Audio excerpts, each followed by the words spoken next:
ইতিমধ্যেই আপনাদের যেমনটা জানালাম, এই অর্পিতার সরকার অর্থাৎ এই হামিম মন্ডল জঙ্গি গতকাল তাকে গ্রেফতার করা হয়েছে। তার বান্ধবীকে ঝাড়খণ্ডের সাহেবগঞ্জ থেকে গ্রেফতার করেছে বেঙ্গল এসটিএফ। তাকে ইতিমধ্যেই বর্ধমান থানায় নিয়ে আসা হয়েছে। সরাসরি আপনাদের থানায় নিয়ে যাব। কমল কৃষ্ণ দে আমাদের প্রতিনিধি রয়েছেন আমাদের সঙ্গে। কমল, এখনো পর্যন্ত কি কি খবর পাচ্ছ? অর্পিতা সরকারকে বেঙ্গল এসটিএফ নিয়ে এসেছে থানায়।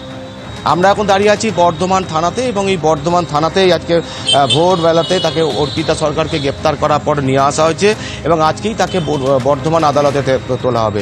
এবং তুমি জানো যে এই যে জঙ্গি সন্দেহ হচ্ছে হামিম মণ্ডলকে গ্রেপ্তার করে, এবং হামিম মণ্ডলকে গ্রেপ্তার করার পর এসটিএফ তাকে কিন্তু কালকে দীর্ঘক্ষণ জিজ্ঞাসাবাদ করে, কারণ 5 থেকে 6 ঘন্টা জিজ্ঞাসাবাদ করে, এবং তারপরে কিন্তু এই অর্পিতার নাম উঠে আসে এবং তারপরে ঝাড়খণ্ড থেকে অর্পিতাকে গ্রেপ্তার করা হয় এবং তারপর আজকে সকালবেলাতে বর্ধমান থানায় নিয়ে আসা হয়েছে এবং আজকে তাকে আদালতে পেশ করা হবে।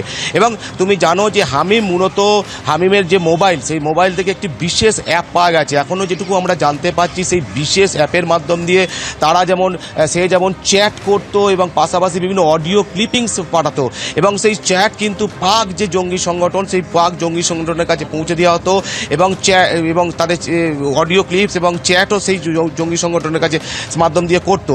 এবং এইখান থেকে পাক যেটুকু জানতে পারা যাচ্ছে, পাক জঙ্গি সংগঠন যেরকমভাবে তাকে ইনস্ট্রাকশন দিত, অর্থাৎ অ্যাসাইনমেন্ট দিত, মূলত যে সমস্ত মন্ত্রিত্বে যারা আছেন বা বড় বড় রাজনৈতিক প্রোফাইল, এছাড়া দেশের ন্যাশনাল সিকিউরিটি ল্যাক সংক্রান্ত যে সমস্ত তথ্য, সেই সমস্ত তথ্য হামিমের কাছে জানতে চাওয়া হতো। হামিম সেই সমস্ত তথ্য কিন্তু তার সেই আননোন অ্যাপসের মাধ্যম দিয়ে কিন্তু জঙ্গি সংগঠনের কাছে পাঠাতো, এবং পাশাপাশি তার কাছ থেকে এই অর্পিতার নামটা আসে, এবং অর্পিতা হচ্ছে হামিমের বান্ধবী, এবং এই হামিম সে হচ্ছে অর্পিতাকে কাজে লাগিয়ে, অর্থাৎ হানি ট্যাপের মাধ্যম দিয়ে বিভিন্ন ব্যক্তিত্বের সাথে পরিচয় করাতো, এবং তারপর তাদের মাধ্যম দিয়ে বিভিন্ন তথ্য সেগুলোকে সংগ্রহ করতো, এবং এই কার কার সাথে যোগাযোগ করেছে বা আদৌ কতটা যোগাযোগ করেছে এই সংক্রান্ত বিষয়গুলো জানার জন্যই কিন্তু আজকে আরও ডিটেলস তারা কীভাবে করতো সেগুলো জানার জন্যই কিন্তু আজকে অর্পিতাকে বর্ধমান আদালতে তোলা হবে এবং পুলিশে হেফাজতের জন্য আবেদন জানানো হবে।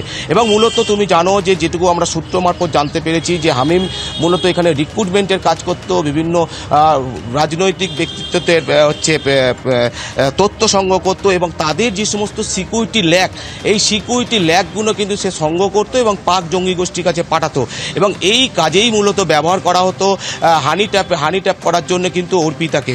এবং এই তথ্য আসার পরে কিন্তু এসটিএফ অর্পিতাকে ঝাড়খণ্ড থেকে গ্রেপ্তার করে, এবং আজকে তাকে বর্ধমান থানায় বর্তমানে নিয়ে আসা হয়েছে, এবং তারপর আজকে তাকে বর্ধমান আদালতে পেশ করা হবে।